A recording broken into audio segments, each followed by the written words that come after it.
Saudi अरब और America ने 142 अरब dollar के दिफाई मुआहदों पर दस्तखत कर दिए। मुआहदे के तहत सऊदी अरब को दिफाई बरामदात और अमरीकी दिफाई कंपनियों की खिदमात हासिल होंगी।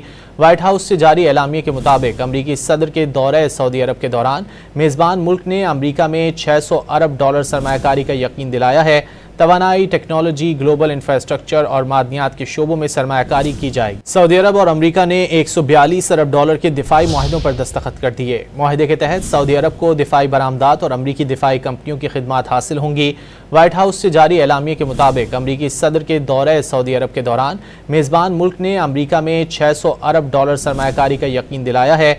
तवानाई, टेक्नोलॉजी, ग्लोबल इंफ्रास्ट्रक्चर और मादनियात के शोबों में सरमायाकारी की जाएगी। सऊदी अरब और अमेरिका ने 142 अरब डॉलर के दिफाई मुआहदों पर दस्तखत कर दिए। मुआहदे के तहत सऊदी अरब को दिफाई बरामदात और अमरीकी दिफाई कंपनियों की खिदमात हासिल होंगी।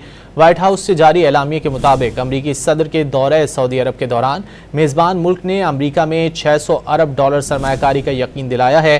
तवानाई, टेक्नोलॉजी, ग्लोबल इंफ्रास्ट्रक्चर और मादनियात के शोबों में सरमायाकारी की जाएगी।